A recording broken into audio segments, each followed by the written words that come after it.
Hi hello నమస్తే, you're watching ABN Andhrajyothi. This is me Lucky. So ఈ మధ్యకాలంలో horror entertainment ఇలాంటి జోనర్లో ఎక్కువ మూవీస్ వస్తున్నాయి అండ్ ఎక్కువ కూడా ప్రేక్షకులు ఇలాంటి మూవీస్ని ఆదరిస్తున్నారు, ఎంజాయ్ చేస్తున్నారు. సో ఇలాంటి ఒక జోనర్లోనే అంటే ఈ ట్రెండింగ్ కాన్సెప్ట్ని పట్టుకున్నారు. కాకపోతే ఇది hunger entertainer.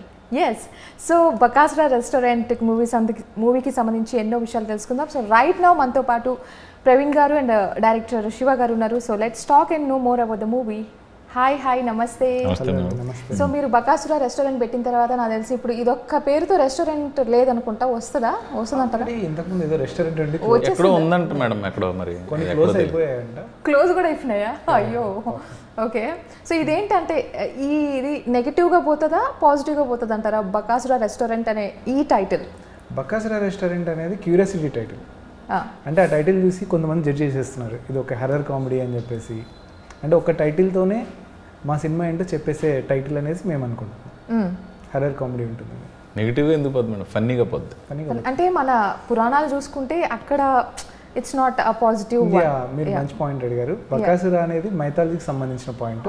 So mythology entertainment కూడా ఈ సినిమా కాబట్టి మేము బకాసురా రెస్టారెంట్ అని పెట్టాం. బాగుంది. మీ రెస్టారెంట్లో అసలు ఏమేమి దొరుకుతుందో ఏంటో తెలుసుకుందాం. ఫస్ట్ ఆఫ్ ఆల్ అసలు మీరు ప్రవీణ్ గారు happy to see you in a main lead role movie. అంటే ఇప్పుడు ఏంటంటే మిమ్మల్ని కంప్లీట్గా లీడ్ రోల్లో చూడడం వల్ల ఎంటర్టైన్మెంట్ డబల్ ట్రిపుల్ అయిపోతుందేమో అనుకుంటున్నా. ట్రై చేసాం మేడం. ఓవరాల్గా సినిమా అంతా ఎంటర్టైనర్. యా, సో అంటే ఎలా అనిపించింది యాజ్ అ లీడ్ రోల్ చేయడం? కానీ ఆ రెస్పాన్సిబిలిటీ ఎక్కువ హెవీగా అనిపించిందా ఏంటి అసలు? రెస్పాన్సిబిలిటీ అయితే ఉంది మేడం. హెవీగా అనిపించకుండా మా డైరెక్టర్ మాకు కొంచెం క్లారిటీ తోటి ఉండి మాకు కంఫర్ట్ ఇచ్చాడు అంత. వండర్ఫుల్ అండి. అసలు ఎందుకు ప్రవీణ్ గారిని మనం ఇట్లా లీడ్గా ఈ ఒక జోనర్కి ప్రవీణ్ గారిని ప్రిఫర్ చేద్దాము లీడ్ గాని ఎందుకు అనిపించింది మీకు? ఎవరన్నా మీరు ఎలా అడుగుతారని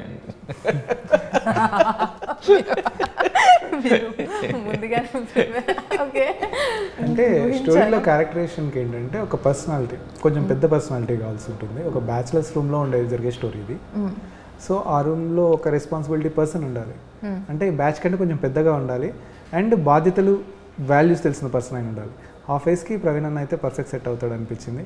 అండ్ ప్రవీణ్ అన్న ఆల్రెడీ వెల్ ప్రూవ్డ్ యాక్టర్. ఎందుకంటే ఎమోషన్ చేయగలడు, విలనిజం చేయగలడు, కామెడీ చేయగలడు. ఈ మూడు మా క్యారెక్టర్కి యాప్ట్ అవుతాయి కాబట్టి అన్నను చాయిస్గా తీసుకున్నాం. ఓ సూపర్. అసలు షూటింగ్ మొత్తం ఎక్కడ జరిగిందండి? హైదరాబాద్ అండి. సాంగ్ ఒకటి సాంగ్కి గోవా, కేరళ అండ్ తమిళనాడు వెళ్ళొచ్చాం ఒక సాంగ్కి. మూడు కలిపి పేరుపాలెం అని ఆ ఊర్లో తీసాం. అంతే, పేరుపాలెం బీచ్లో ఈ మూడు సెటప్ వేసి తీసాము. ఎందుకు అట్లాగా? అంటే అంత స్పెషల్గా దానికి అలా కావాల్సి వచ్చింది. అంతేనా? అంటే మన థర్డ్ సాంగ్ ర్యాప్ సాంగ్ ఉంటుంది కదా, అదొక ఫుడ్ కాంపిటీషన్ సాంగ్ అనమాట.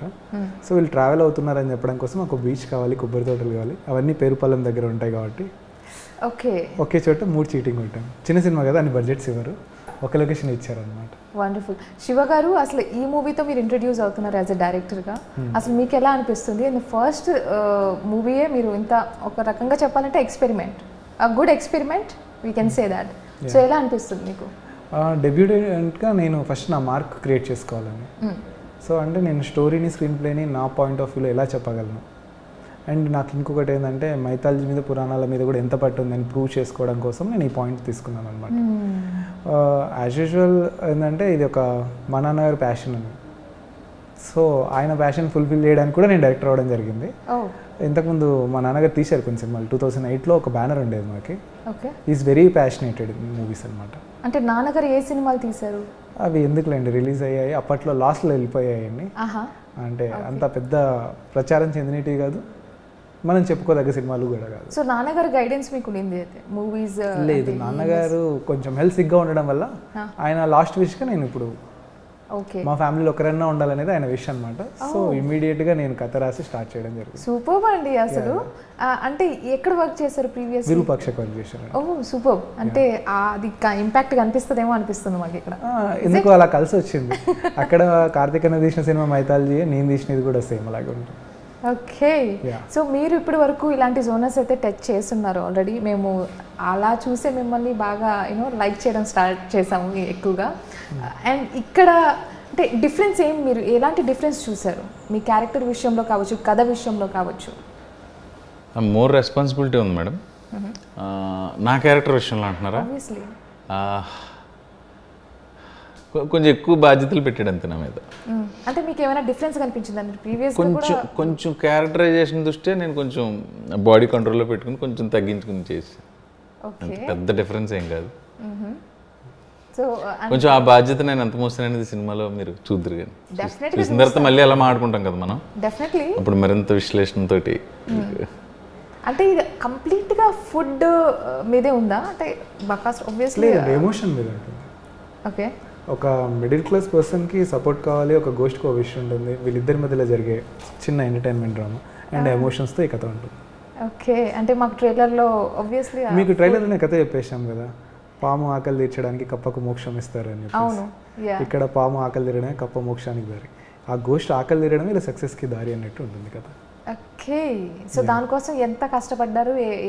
అసలు ఎలా జరిగింది, వీళ్ళ లైఫ్లో ఎలాంటి ట్విస్టులు జరిగాయి, ఒక శివ తత్వం అనుకోండి, శివుడు తలుచుకుంటే ఎలాంటి ఆటలాడతాడు మనతో అనేది ఒక మైథాలజికల్ కాన్సెప్ట్ ఇది. ఓకే, ప్రవీణ్ గారు ఏదైనా ఎక్సైటింగ్ పాయింట్ చెప్తారా? Like very thrilling point when you felt like వా ఏంటి అసలు మామూలుగా ఇది సీన్? రిలీజ్ అవ్వలేదు మేడం ఇంకా సినిమా, 8వ తారీఖు. మీరు మొత్తం చెప్పింది బాగా ఫిక్స్ అయిపోయారు, ఏది చెప్పొద్దు, కంట్రోల్ ఉండాలని. శివ గారే బెటర్ అండి మీకంటే, చాలా బాగా చెప్తున్నారు. నాకు రైట్ లేదు, అసలు మీరు ఏం చెప్పట్లేదు, ఆయన డైరెక్టర్ కాబట్టి ఆయన చెప్పేచ్చు. So any thrilling element where you felt? Thrilling element ఉంది మేడం, 2-3 థ్రిల్లింగ్ ఎలిమెంట్స్ ఉంటాయి. సో సినిమా థియేటర్కి వెళ్ళి చూడాలంటారు అంతేనా? గ్యారంటీ థియేటర్ ఎక్స్పీరియన్స్ చేయాలి. మాకు మేము చూసుకున్నాం కదా సినిమా, బ్యాక్గ్రౌండ్ స్కోర్ కానీ అవన్నీ థియేటర్ ఎక్స్పీరియన్సే బాగుంటుంది. ఓకే, అవన్నీ ఉన్నా లేకపోయినా కూడా నేను థియేటర్కి వెళ్ళి సినిమా చూడమని చెప్తా ఉన్నట్టుగా. డెఫినెట్లీ. అంటే ఇప్పుడు ఏమైందంటే మూవీ రిలీజ్ అయిన తర్వాత ఆబ్వియస్లీ ఇక 3-4 వీక్స్లో వచ్చేస్తుంది కదా ఓటీటీ అని ఫిక్స్ అయిపోతూ ఉంటారు. సో మళ్ళీ ఎందుకు అక్కడే ఓటీటీలో చూసుకోవచ్చు అంటారు. సో మీరు చెప్పండి, అసలు బెస్ట్ ఎక్స్పీరియన్స్ అంటే ఎక్కడ చూడాలంటారు, ఏంటి మీరు? అంటే ఆబ్వియస్లీ థియేటర్లో మేడం, అసలు మళ్ళీ దాన్ని ల్యాగ్ లేకుండా ఆన్సర్ ఇచ్చేస్తాం. ఎందుకంటే నవ్వడం, మన ఇంట్లో కూర్చొని నవ్వడం ఒకటి, ఒక క్రౌడ్ ఆఫ్ సముదాయంలో అందరితో కలిసి ఎంజాయ్ చేయడం అనేది ఒక మెమరీ. ఇంట్లో టీవీ ఎలా చూస్తామండి, మధ్య మధ్యలో బ్రేక్ కొడతాము, లేకపోతే ఫోన్ వస్తుంటుంది, ఎలా వెళ్తాము, ఎలా పడితే అలా కూర్చుంటాము, జోక్ వచ్చినా ఓకే అనుకుంటాం. అదే మన చుట్టూ కొంతమంది ఆడియన్స్ ఉన్నారు, సెట్ ఆఫ్ ఆడియన్స్, అందరికీ కనెక్ట్ అయ్యాము, నవ్వాము, ఎగిరాము, చేసాము. ఇప్పుడు మనం పవన్ కళ్యాణ్ గారి సినిమా ఉంటుంది, నెత్తి కర్చీఫ్ కట్టుకొని డ్యాన్స్ చేస్తే ఒక ఎమోషన్ ఉంటుంది, కానీ ఇంట్లో కూర్చొని పవన్ కళ్యాణ్ గారు పవర్ఫుల్ డైలాగ్ చూస్తే అంత ఎమోషన్ ఉండదు. Anything live experience is live experience. మేము థియేటర్ కోసం తీసిన సినిమా, ఓకే, థియేటర్లో మిమ్మల్ని ఎంటర్టైన్ చేస్తుంటుంది. నువ్వు ఫ్యామిలీతో కలిసి వచ్చేసి 2.5 hours కూర్చొని చిల్ అవుతావు, అంటే నవ్వుకుంటావు, ఎమోషన్స్ క్యారీ చేస్తావు, వా ఎలాంటి కథ చూసాంరా అనుకుంటావు. ఈ మధ్యకాలంలో కుటుంబం కూర్చొని నవ్వుకోవడంలో వన్ ఆఫ్ ది సినిమా మాది. Family, complete family entertainer. ఇంకోటి ఏంటంటే వల్గారిటీ ఉండదు, క్రింజ్ కామెడీ ఉండదు, డబుల్ మీనింగ్ డైలాగ్స్ లేవు, కంప్లీట్ యూ/ఏ సినిమా. హర్రర్ ఎలిమెంట్స్ ఉండడం వల్ల మాకు ఆ యూ/ఏ వచ్చింది, లేకపోతే it's complete you cinema. Super, అంటే కరెక్ట్గా ఆన్సర్ ఇచ్చారు. ఎవరైతే యూనో ఇలా ఆఫ్లైన్ వెళ్ళి చూడాలనుకుంటున్నారు, ఐ మీన్ ఓటీటీలో ఎక్స్పీరియన్స్ అవ్వాలనుకుంటున్నారు, నో, థియేటర్కి కావాల్సిన క్వాలిటీస్ అన్నీ ఉన్నాయి అని చెప్తున్నారు. మా సినిమాగా కాదు మేడం, ఏ సినిమా అయినా ఫస్ట్ థియేటర్కి వెళ్ళి చూడాలి, తర్వాత రిలాక్స్ అయిన తర్వాత రెండోసారి చూడాలని.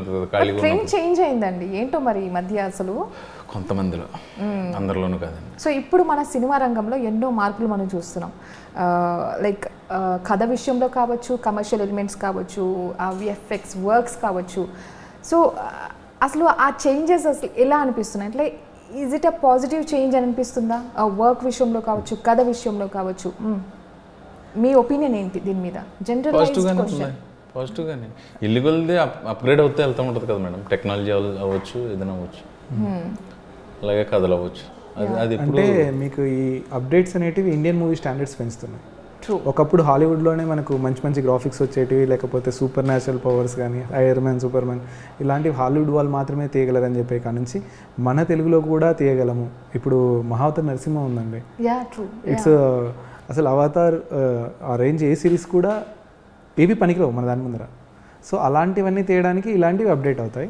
బట్ చిన్న బడ్జెట్ సినిమాలకి ఏంటంటే కొంచెం ఛాలెంజింగ్, మాకు అంత బడ్జెట్ ఉండదు. ఎవ్రీ సెకండ్ ఏంటంటే వాళ్ళు అడుగుతారు, ఒక సెకండ్కి 30,000 40,000 అది ల్యాక్స్లో వెళ్ళిపోతుంది. సో చిన్న బడ్జెట్ అంతా విఎఫ్ఎక్స్ చూపించలేం, కానీ బట్ తెలుగు సినిమాలో పెద్ద హీరోలో వచ్చే విఎఫ్ఎక్స్లో ఎక్స్ట్రాడినరీ అండి. డెఫినెట్లీ ఒక టాలీవుడ్ ఫిలిం అనేది హాలీవుడ్ ఫిలింకి పోటీ ఇవ్వబోతుంది. ఇప్పుడు ఆల్రెడీ పాన్ ఇండియా సినిమాలో తెలుగు వచ్చేసాయి, బట్ ఇప్పుడు అల్లు అర్జున్ గారు తీయబోయే సినిమా కానీ ఇంకా నెక్స్ట్ కమింగ్ సినిమాలు కూడా ఏంటంటే వాళ్ళ స్టాండర్డ్స్ మనం తీసేసుకొని మనం కూడా అప్డేట్ అయ్యి మన కథల్ని ప్రపంచానికి చెప్పడంలో ఈ టెక్నాలజీ మనకు బాగా ఉపయోగపడుతుంది. We have taken that standard already, I guess. Already తీసేసుకున్నాం మనం ఆ స్టాండర్డ్ యాక్చువల్లీ. ఇండియా అంతా తెలుగు సినిమా వైపు చూస్తుంటే yes of course ప్రపంచం చూడాలనేది ఈ టెక్నాలజీ ఆడతో అవుతుంది. ట్రూ. అంటే ఇప్పుడు నాన్నగారు టైంలో తీసిన మూవీస్ అంటే అప్పుడు ఒక టైప్ ఆఫ్ జోనర్ ప్రేక్షకులు ఎక్కువ ఆదరించే వాళ్ళు, ఇప్పుడు taste of audience has changed. So ఆ డిఫరెన్స్ మీరు ఏం నోటీస్ చేసి ఉంటారు? అప్పుడు 3 ఆప్షన్స్ ఉండేటువంటి cinema, hit, average, flop. Okay, ఇప్పుడు ప్రజెంట్ ఏంటంటే హిట్ ఫ్లాప్, యావరేజ్ అనే ఆప్షనే లేదు. సినిమా కొంచెం బాగుంది అంటే థియేటర్కి వస్తున్నారు, యావరేజ్ అని ఏం చేస్తున్నారంటే ఓటీటీలో చూసుకుందాం. ఒక ఆప్షన్ స్కిప్ అయిపోయింది, మీరు గమనిస్తున్నారో లేదు. యావరేజ్ ఉంటే థియేటర్కి వెళ్ళి చూద్దామనే ఆడియన్స్ తగ్గిపోయారు, ఓటీటీలో వెళ్ళి చూసుకోవచ్చు అనేది ఉంది. సో డెఫినెట్గా ఇప్పుడుండే మాకు ఒకే ఒక ఆప్షన్ ఏంటంటే కంపల్సరీ హిట్టే కొట్టాలి, ఇంకా యావరేజ్ అనే ఆప్షన్ లేదు. అప్పుడు యావరేజ్ ఉన్న ప్రొడ్యూసర్కి ఏంటంటే సేఫ్ జోన్కి వెళ్ళిపోయేవాళ్ళు, అట్లీస్ట్ వాళ్ళు పెట్టిన దానికన్నా ప్రాఫిట్స్ రాకపోయినా నియర్ బై వచ్చేవాళ్ళు. ఇప్పుడు ఏమవుతుందంటే డే 1 డిసైడ్ అయిపోతుంది, హిట్టా ప్రాఫిట్ వస్తుంది. యావరేజ్ అనే టాకే లేదు. ఎనీ సినిమా ఈ మధ్యకాలంలో మీరు చెప్పండి యావరేజ్ ఉందని, ఎవరు చెప్పట్లేదు. అయితే హిట్ ఫట్, ఎందుకంటే ఫట్ అనే ఆప్షన్ ఎందుకు వచ్చిందంటే 1 వీక్లో ఓటీటీకి వచ్చేస్తుంది కాబట్టి. ట్రూ. అదే మీకు ఒక 6 months వరకు ఓటీటీకి రాదనుకోండి, డెఫినెట్గా ఆడియన్స్ ఓకే ఒకసారి చూద్దాం పద సినిమా ఎలా ఉంది అనే ఆ ఇంట్రెస్ట్ అనేది వచ్చేది. బట్ ఇప్పుడు కార్పొరేట్ పాలిటిక్స్లో సో ఇది బెస్ట్ అంటే ఇది ఎలా అనిపిస్తుంది అంటే ఈ ఆప్షన్ ఏదైతే ఉందో మనకు వెంటనే ఓటీటీకి వచ్చేస్తుంది అనే ఆప్షన్, ఇది ప్లస్ అవుతుందా మైనస్ అవుతుందా అంటారా? ఒక సినిమా చెప్పింది గ్యాప్ తక్కువ ఉండటం వల్ల 20 days ఆగుదామని చూస్తున్నారు. అదే గ్యాప్ ఎక్కువ ఉందనుకోండి, థియేటర్కి వెళ్ళి చూద్దాం ఒకసారి కాలక్షేపానికి, అప్పుడు యావరేజ్లో అవుతాయి. ఇప్పుడు యావరేజ్ అనేది లేకుండా అయిపోయింది. ఇది కొంచెం పెద్దలు మాట్లాడాలి, మా వయసు అనుభవం సరిపోదని, ముదర మాటల్లో ఉంటాయని. సో అంటే బడ్జెట్ విషయం గురించి మాట్లాడారు కదా, అసలు ఎలా అంటే ప్రొడక్షన్ వాల్యూస్ ఏ విధంగా ఉన్నాయి అండ్ దీనికి మనం టెక్నికల్గా కూడా చాలా చూపించాలి. సో దీని గురించి మీరు చెప్పాలి. టెక్నికల్గా అంటే ఈ మూవీ మొత్తం టెక్నికల్ మూవీ అని చెప్పచ్చు. ఎందుకంటే మా దాంట్లో ఉండే సీనియర్ ఆర్టిస్టులు అన్నయ్య ఒకరు, హర్ష ఒకరు, తర్వాత గడారాం, వీళ్ళంతా కొన్ని డేస్ రోల్స్. సో మేము ఖర్చు అంతా ఎక్కడ పెట్టామంటే స్క్రీనింగ్ మీద, అంటే ఆడియన్స్ ఒక పెద్ద సినిమా చూసిన ఫీలింగ్ ఉండాలి. అండ్ నాతో పాటు నా టీం చాలా బాగా వర్క్ చేసింది. మ్యూజిక్ డైరెక్టర్ కానీ, డిఓపి కానీ, ఎడిటర్ మార్తాండ గారు కానీ, లేకపోతే ఎస్ఎఫ్ఎక్స్ రఘు గారు కానీ, everybody involve in the story. ఎందుకంటే ఇది ఒక fresh story, everybody story like చేశారు. సో నాకు డైలీ కాల్ వచ్చేది, మనం ఇది ఎలా చేద్దాం అలా చేద్దాం. సినిమా మేము సెట్కి వెళ్ళకముందే మేమంతా రెడీగా ఉన్నాం. సో దానివల్ల ఒక మంచి బ్యూటిఫుల్ సినిమా వచ్చేసింది. మేము తీసిన బడ్జెట్ 4.5, మీరు స్క్రీన్ మీద చూస్తే అది 10 కోట్ల సినిమా లాగా కనిపిస్తుంది. That's all we need. Yes. So ఎలాగో బకాసురా రెస్టారెంట్ అండ్ ఫుడ్ గురించి అందరూ ఆల్రెడీ గెస్ట్ చేసేస్తున్నారు కాబట్టి మీ ఫేవరెట్ ఫుడ్ ఏంటి ప్రవీణ్ గారు? ఫుడ్ ఫేవరెట్ అండి. ఎందుకండి మీ ఆన్సర్స్ అన్ని ఏదో నిజంగా తినడం కోసం ఎక్కువ అవసరానికి మించి ఎక్కువ. ఓకే. సో పర్టికులర్గా ఎక్స్ప్లోర్ అవుతూ ఉంటారు కదా ఫుడ్ విషయంలో అందరూ ఈ మధ్య చాలా. Only south Indian food explore చేయను అసలు నేను, బయట ఫుడ్. ఓకే. కుక్ చేస్తారా మీరు అసలు? ఏం చేస్తారు? కొన్ని వచ్చి ఫిష్ కర్రీ లాంటిది, డ్రై ఫిష్. సో మీరు ఫుడీ పర్సన్ కాదేమో అనిపిస్తుందా? ఇలా ఉంటానండి. అలా ఉన్నారనే అన్నానండి. ఎన్ని ఇయర్స్ నుండి అలాగే ఉన్నారు అసలు, ఏంటి అది? సరిపడిన దానికంటే ఎక్కువ వెయిట్ ఉన్నాం యాక్చువల్లీ, 7-8 kgs తగ్గలేదు. Okay, right. సో మీరు ఫుడీయా? నేను ఫుడ్ ఎంజాయ్ చేస్తాను. ఓకే. సో బాగా బయట కాంటినెంట్ లైక్ ట్రై చేస్తాడు. నేను ఓన్లీ ఇప్పుడు ఎక్కడికి వెళ్ళినా సౌత్ ఇండియన్ ఎత్తుకుంటాను. మనం ఉన్నది తింటే సరిపోతుంది కదా, ట్రావెల్ ఎక్కువ సో కొంచెం అన్ని ఫుడ్స్ తినాల్సి వస్తుంది. ఓకే. సో మీరు బాగా ఎంజాయ్ చేసిన ఫుడ్ ఏంటి లాస్ట్ టైం? మా ఫ్రెండ్ ఉండే మటన్ కర్రీ అంటే ఆల్ టైమ్ నా ఫేవరెట్. షబీర్ అని నా ఫ్రెండ్ ఉన్నాడు, తను ఎప్పుడు మటన్ కర్రీ చేసినా నా కోసం పంపిస్తుంటాడు అనమాట. So that is very my favourite. Kurnool కదా, స్పైసీ ఎక్కువ తింటాను అంతే. ఓకే. నువ్వు కర్నూలు స్పైసీ ఎక్కువ తిన్నావు, ఈస్ట్ గోదావరి స్పైసీ ఎక్కువ తిన్నావు. స్వీట్ క్రేవింగ్ లేదు కానీ స్పైస్ క్రేవింగ్, మసాలా క్రేవింగ్ ఎక్కువ. రైస్. ఓ, ఇలా కూడా ఉంటుందా? ఇద్దరికి స్వీట్ క్రేవింగ్ లేదు. చాలా మందికి షుగర్ క్రేవింగ్స్ ఉంటాయి. నాకు అసలు మసాలా క్రేవింగ్ ఏంటి కొత్తగా? కర్మది అంటారంటే మళ్ళీ బిర్యానీ అంటే చాయిస్ పెట్టండి. ఇక్కడ మీరు స్వీట్ బాక్స్ పెట్టండి, ఇక్కడ లెగ్ పీస్లు పెట్టండి. Definitely my go will to leg piece. ఏంటి ఇక్కడ ఎంత కాస్ట్లీ? మీకు ఇచ్చేసి దాదూస్ అయినా సరే మీకు ఇచ్చేసి మాకు రోడ్డు పక్కన చికెన్ పకోడైనా చాలు. యాక్చువల్లీ బకాసురా రెస్టారెంట్ మీ ఇద్దరికి సెట్ అయింది. మేబీ అందుకే మేము ఇద్దరం కలిసి అనిపిస్తుంది. వండర్ఫుల్ అండి. వైవా హర్ష గారి రోల్ గురించి చెప్పాలి. అసలు ఎలా అంటే టైటిల్ రోల్ అంటే ఒక బెంచ్ మార్క్ రోల్. మనం కలర్ ఫోటో తర్వాత మంత్ ఆఫ్ మధు తర్వాత ఈ సినిమాలోనే అంత ఎమోషన్గా మనం వైవా హర్ష గారిని చూడగలం. ఈజ్ వెరీ హెవీ రోల్, ఒక జస్టిఫికేషన్ రోల్ అనుకోండి. టైటిల్ రోల్ తనే కొత్త హర్ష గారిని చూస్తారు. ఒక బకాసుర హర్ష అనుపోతామా ఏంటి next? I really don't know. Viva Harsha అంటున్నావు కాబట్టి బకాసురుని ప్రేమిస్తారండి. కాదు, బకాసురుని ప్రేమిస్తారు మీరు కాదండి. అసలు మనం వచ్చిందే సినిమా గురించి మాట్లాడుకోవడానికి, సినిమా గురించే మాట్లాడాలి, తెలియని విషయాలు చెప్పడానికి, క్యూరియాసిటీ క్రియేట్ చేయడానికి. మీరు మొన్న క్యూరియాసిటీ రివీల్ చేసేలా ఉన్నారు. నా ప్రయత్నం నేను చేస్తాను, అంతే కదా. మీరు అసలు డైరెక్టర్ గానే ఆపేస్తున్నారంటే ఎలా, ఎట్లా ఇలా పాసిబుల్ అవుతుంది? అంటే ముందు చాలా సార్లు నన్ను ఆపాడు, ఈసారి నేను ఆపా. రివెంజ్ తీసుకున్నారు అయితే మొత్తానికి. ఓకే, సో ఎలా అంటే సెట్ లో కూడా ఇలాగే ఉంటారా ప్రవీణ్ గారు? నాకెందుకు అనిపిస్తుంది స్ట్రైట్ ఫార్వర్డ్ పర్సన్ అనిపిస్తుంది బాగా. Is it? స్ట్రైట్ ఫార్వర్డ్ ఉంటేనే కదా ఎక్కువ జోక్స్ వచ్చేది. ఇప్పుడు నా మీద జోక్ వేయాలన్నప్పుడు బ్యాక్ వెళ్ళేస్తే నేను ఎందుకు నవ్వుతాను? అంటే సెట్లో ఇప్పుడు నాకు జోక్ వచ్చింది, జోక్ చేయాలి సంథింగ్, అలా ఒక ఫన్ ఎన్విరాన్మెంట్ కావాలి. ఎందుకంటే ఇది ఒక బ్యాచిలర్స్ కథ. బ్యాచిలర్స్ ఎప్పుడు ఎమోషనల్గా ఉండరు.